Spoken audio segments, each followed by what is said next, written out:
tenemos tiempo para algunos comentarios y algunas preguntas, y luego Andrés va a firmar el libro que está en venta afuera para quienes lo deseen. Está abierto el foro. Marcel. Andrés, bueno, muchas gracias, Andrés, por tu aporte. Felicitaciones antes que nada. Creo que necesitamos muchos soldados como Andrés Páez en el Ecuador. Yo quiero hacer hincapié sobre un elemento que yo creo que es más bien un agravante de todo lo que tú señalas y que documentas en tu libro. Y es el hecho que el Ecuador, en el año 1998, en la Asamblea Constituyente presidida por Osvaldo Hurtado, a quien todos conocemos aquí en Miami, demócrata, sin duda alguna, aprobó ya un cambio, yo diría, cuántico en el sistema judicial del Ecuador, y que fue que los miembros de la Corte Suprema de Justicia, como se llamaba en ese entonces, eran elegidos sin límite de tiempo, es decir, de por vida. Y además, ante la muerte o la renuncia de uno de ellos, eran elegidos por el sistema que se conoce como la cooptación, es decir, el mismo cuerpo elige a los miembros necesarios. Entonces, si es que realmente había honestidad en el presidente Correa de reformar la justicia, de reformar al país, la Constitución, ¿verdad?, de darle un nuevo orden, un nuevo marco constitucional al país, había un tema que no debía haber sido tocado, y era el de la justicia. Porque ahí, precisamente, repito, habíamos dado un salto de garrocha, impensado en el Ecuador, pero ahí estaba. Y que luego, como tú bien señalas, en el año 2005, después de que, por supuesto, el presidente Lucio Gutiérrez cometió el más grave error de su presidencia, de haber irrespetado a esa Corte Suprema, pues se nombró una del año 2005 con una veeduría internacional, y que el presidente no debió haber tocado. Entonces, esto es un agravante, porque si es que el presidente, repito, hubiera sido honesto con su verdadera intención, pues no debió haber tocado el sistema de justicia en el Ecuador. Sin embargo, lo hizo, y luego, como bien señala Guillermo, borró con el codo lo que ellos mismos habían aprobado y reformó lo que ellos habían creado mediante el sistema este el comité este de transición. Sí, Consejo de la Judicatura. Consejo de la Judicatura de transición de 3 miembros nombrados. Así que quisiera que comentara sobre ese. Creo que hubo dos momentos importantes en la reforma de la justicia. El primero, la Constitución del año 2008, que tú bien lo señalas. La del año 98. Cuando se establece el proceso de cooptación, que sirvió para qué? Para que la Corte se depurara y nombrara a sus miembros, lo cual significaba el primer paso desde 1830 para que no sea ni el Ejecutivo ni el Legislativo el que designe a los jueces.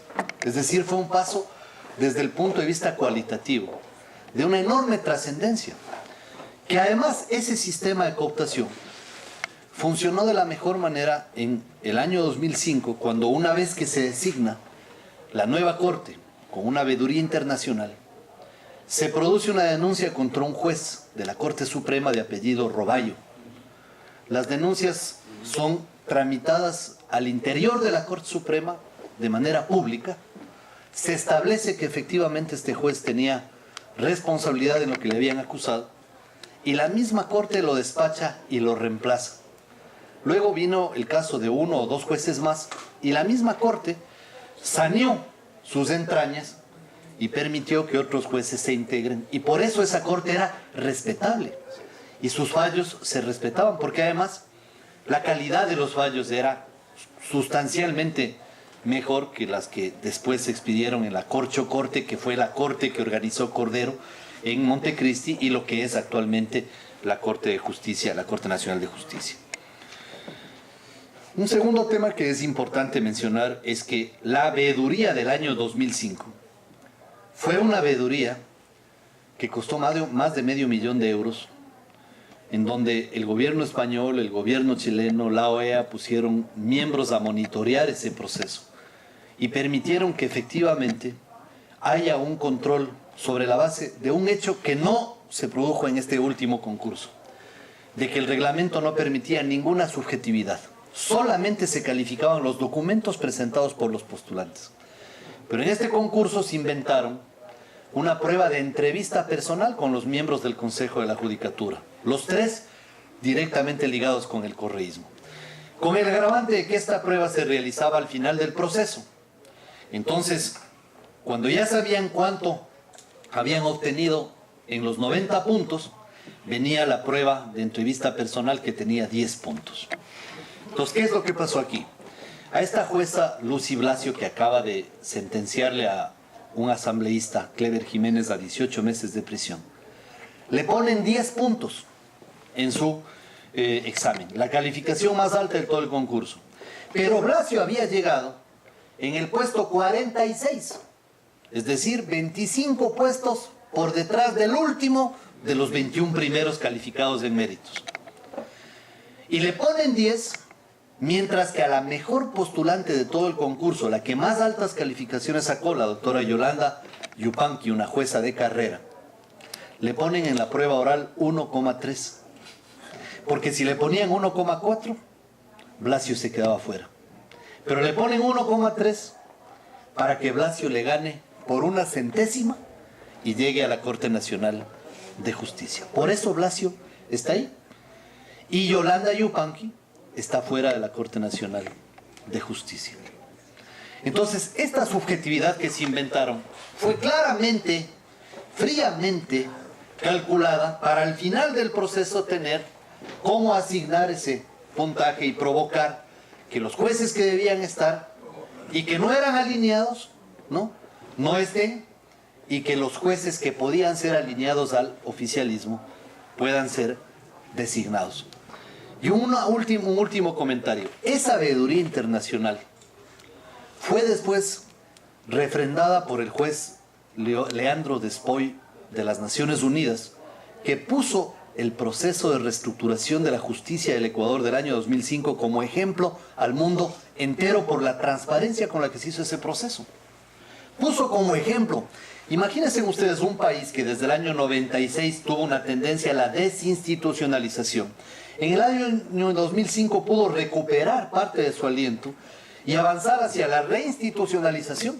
Pues esto lo tiraron abajo en Montecristi. Y esta veeduría, la que preside Baltasar Garzón, que recogió mis denuncias, que examinó mis denuncias y que la víspera de ya presentar formalmente el informe que lo habían firmado, me recibió a las 9:30 de la noche en el lobby de un hotel, porque además me iban a dar así unos 10 minutos como para contentarme tanta insistencia de pedir hablar con ellos, y se quedaron 1h30 conmigo mientras yo les entregaba decenas de documentos no forjados, sino documentos oficiales del Consejo de la Judicatura que probaban todas las irregularidades, porque los mismos que cometieron las irregularidades, los mismos forjaron las pruebas de las irregularidades, porque esas pruebas son las que sirvieron para todo esto y fueron formalmente expedidas por el Consejo de la Judicatura. Y Garzón, a pesar de que todavía no tenía todos los elementos de juicio, pero tenía ya bastante, firma con los demás veedores un informe en donde condena el proceso de selección de jueces, diciendo que los instructivos dictados reformaron los reglamentos y la ley. Imagínense que la jueza Yolanda Yumbay le regalaron 6 puntos, que el juez Wilson Merino en su calificación no presentó el registro tributario, que se llama Registro Único de Contribuyentes, como abogado, sino como docente, y que a este señor le regalaron 10 puntos porque el prefecto de la provincia de El Oro había decidido que él, que su amigo, vaya a la Corte Suprema o a la Corte Nacional de Justicia. Que a la jueza Vintimilla, Jimena Vintimilla, le regalaron 4 puntos. Que al juez Wilson Andino, hermano de Mauro Andino, el que preside la comisión especial que tramita la ley de comunicación en la Asamblea, le obsequiaron 8,5 puntos en esa prueba final sobre 10 puntos para que supere las deficiencias que había tenido en méritos. Y ojo, Todo lo que yo digo está desde la página 47 hasta la página 56 del informe del juez Baltasar Garzón, que además tengo un CD que se anexa al libro. Y dice además que el juez Paul Íñiguez le regalaron 4 puntos porque él postuló para una sala penal y presentó un título de magíster en Derecho Informático, y que eso no tenía nada que ver con la materia penal.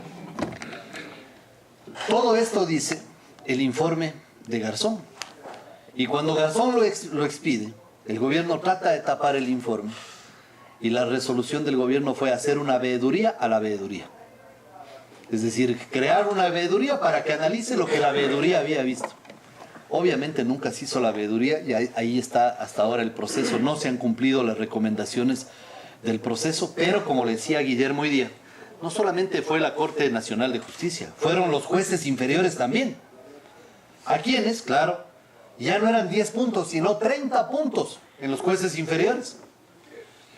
Y estos 30 puntos se los calificó en una famosa llamada prueba de inducción. Les pasaban por video en unas aulas virtuales, unos cursos, y después les hacían unas preguntas. Y claro, jueces con 20 años de carrera decían, ¿cómo puedo tener yo 5 sobre 30 si soy juez que me sé de memoria? Porque realmente hay que reconocer, los abogados tenemos que reconocer, los jueces saben de memoria los códigos, porque están todos los días familiarizados con los códigos, y saben mucho más que los abogados sobre ciertas materias. Y van a presentar su impugnación y dicen, no señor, en este concurso no hay impugnación. Y los jueces que menos méritos tenían, los postulantes que menos méritos tenían, terminan de jueces titulares de las judicaturas ya del segundo y del primer nivel. Es decir, la justicia ha sido tomada casi en su totalidad por el oficialismo, y esto sí es un tema sobre el que hay que seguir discutiendo para por lo menos advertir a otros países lo que les puede pasar, porque una justicia cuando está sometida al poder político termina siendo una justicia exclusivamente para los adversarios del régimen. ¿Alguna otra pregunta? Sí. Breve, por favor, tenemos. Sí, yo soy pastor. Flores Milito, como le decía Rafael Correa, Flores Milito Quinto Pazmiño y su esposa murieron. El general Gabriela murió, y mi buen amigo Fausto Valdivieso, por lo cual tengo un dolor tremendo en mi corazón, murió trágicamente. Los mataron en mi país. Aquí está una persona que pertenece al gobierno. Bienvenida. Usted ha sido elegida para representarnos en la asamblea. Pues bien, usted está firmando todo. Es bueno también escuchar a los compañeros de los partidos para tomar un derecho.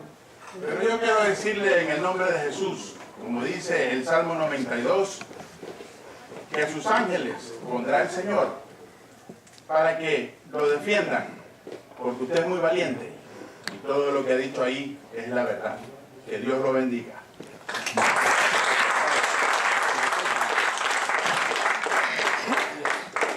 Hay en el Ecuador una historia sobre los Flores Milos. El uno, Flores Milo Quinto Pazmiño, fue asesinado en extrañas circunstancias, y él es el que estuvo relacionado con la revelación de aquel famoso escándalo de los pativideos, en el que se hablaba sobre los documentos de la deuda externa. Pero el otro es Flores Milo Villalta, un famoso delincuente ecuatoriano acusado de violar a una niña pobre, de una zona marginal, sin posibilidades económicas ni materiales de defenderse, y que fue liberado por la Corte Constitucional, presidida por un allegado directo de Correa, que es Patricio Pazmiño. Y lo liberaron haciéndole extensiva una supuesta amnistía que se había dictado para unos supuestos líderes sociales perseguidos, supuestamente también por los gobiernos anteriores. Flores Milo Villalta purgaba una pena de 16 años de reclusión extraordinaria por violación a una menor de edad y fue sacado de la cárcel. Ahora, Floresmilo Villalta ha sido nuevamente detenido y nuevamente acusado por la comisión de delitos. Esa es desgraciadamente la justicia que tenemos, porque ahora se pretende encarcelar a un asambleísta porque él ha expresado un parecer a través del canal recomendado por el presidente de la República, porque cuando vino el problema de su primo, Pedro Delgado, el presidente de la República dijo: ¿y por qué los diputados hacen problema en la asamblea? Es que el que quiere denunciar algo, que vaya a la fiscalía. Va Clever Jiménez, denuncia en la fiscalía, y ahí en la fiscalía le aplican todo el peso y le dicen que tiene que irse a la cárcel. Pero mientras tanto, fíjense ustedes, por un lado a los allegados al régimen, como este violador contumaz, lo liberan, y a la gente que cuestiona al régimen pretenden encarcelarla. Y creo que con esa justicia es evidente de que todos los que disentimos del oficialismo estamos en grave riesgo de ser encarcelados, pero el que más angustiado está por todo esto es el presidente de la República, Rafael Correa, porque finalmente se ha dado cuenta de que todavía hay en el Ecuador políticos que no tenemos precio y que no nos vamos a doblegar frente a este despropósito autoritario que se ha enseñorado en nuestros lares. Muchas gracias, Andrés. Acompáñenme a saludarlo y agradecerle a Andrés Páez su presentación.